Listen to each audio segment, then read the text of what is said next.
अरे हे शुण मो कथा जंगल निआ लगे आम पाख जंगल आश्रय नेले। हाँ हाँ तुम कथा आम शुणु शुणुनि कहीं तुम्हें तो ये जंगल राजा तुम्हें जहाँ कहब आम से ही करूँ। ठीक अच्छे महाराज आपण कहतु आम आपण कथा मानि चलू। हाँ ठीक अच्छी शुण आम ए जंगल आश्रय नेले आम समस्ते मिलमिशि सब बेले चलवा कहीं केबे ता सहित गंडगोल करवा नहीं।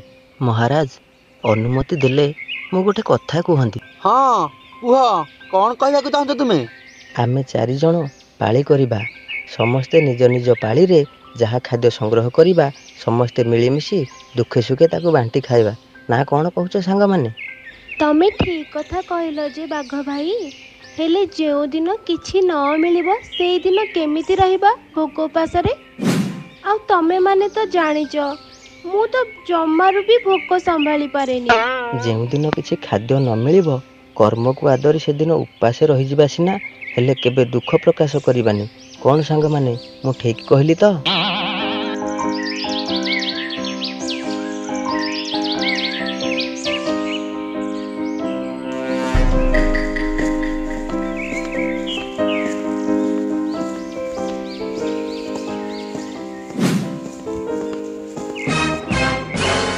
मो दुख टिके सिंह राजा को कहिबे कि मु ताकू देखा करी मो दुख कहबाकू आसीछि एतिकी दया कले मु चिर ऋणी रही।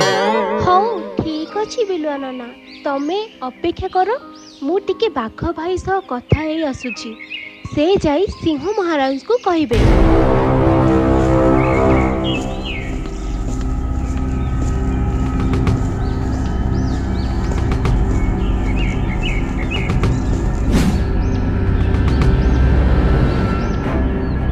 बाघ भाई कुआडे गल मो कथा टिके सुन।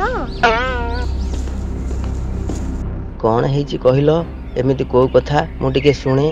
गोटे बिलुआ आसीची सिंह राजांक सह कथा हबा पई से लोभी प्रकृतिर काहारी सहित मिसी चली परिबो नाही।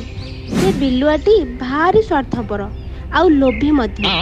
हौ छाड़ से कथा एबे चलो आमे सिंह महाराज पाखो को जिबा।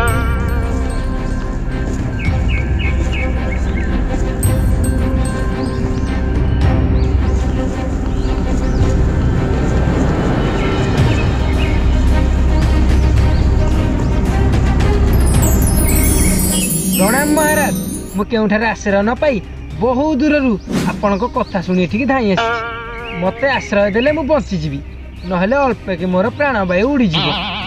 देख एते दिन हला आमे शांति रे चली जाउथले हेले मु जहा देखुची ए स्वार्थपर बिलुआ आम मानक भितरे किछि दिन भितरे गंडगोल करि देबो। ना ना मु कोन एते खराब जे मु कळी करबी मु भी तुम सह एकाठी रहबी आउ सब कथा मानि चलबी जेमिति तुमर नीति नियम। अरे शुण निराश हेतु आश्रय देले आमर धर्म हेब। शुण समस्ते किछिटा प्रतिश्रुति बिलुआठू नबाकू पड़िबो सेगुड़िक हैला समस्तिंकर दुख सुखे तुम्हें भागी हेब मन मिलाई चलिबो।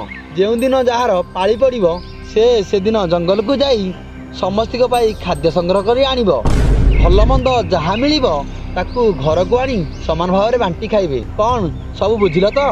आज्ञा आज्ञा महाराज मु सब कथा बुझिली सब नियम एथरा मानि चलिबी आ।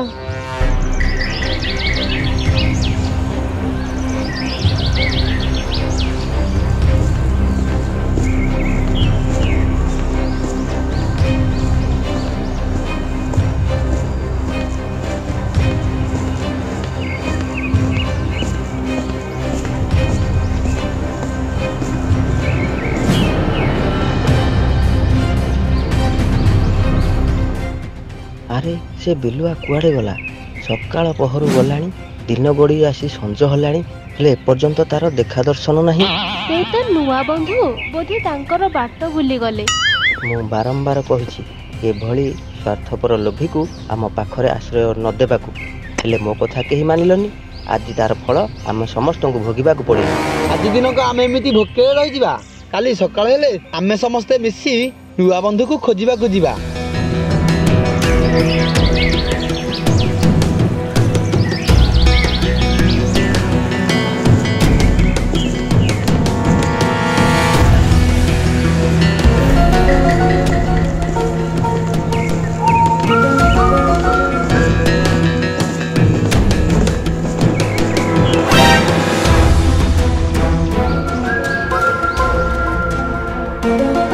ଆରେ ଏ ବଣ ଭିତରୁ କ'ଣ ଗୋଟେ ଶବ୍ଦ ଆସୁଛି, ମୁଁ ଯାଇ ଦେଖେ।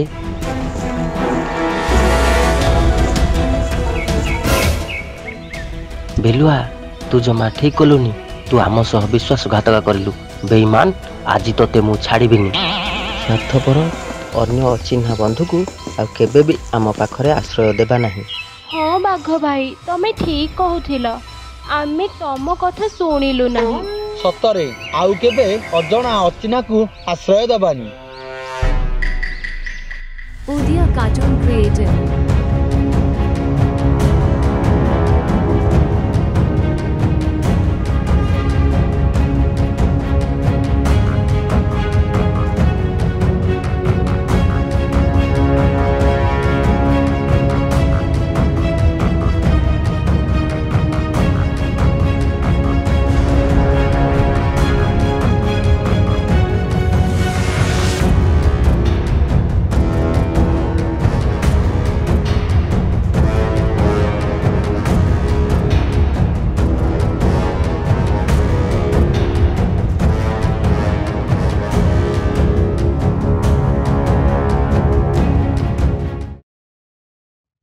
ସାଙ୍ଗମାନେ, ଆମର ଏଇ କାର୍ଟୁନ ଭିଡ଼ିଓ ଦେଖିବା ପାଇଁ ଆମ ଚ୍ୟାନେଲକୁ like, comment, share and subscribe କରନ୍ତୁ।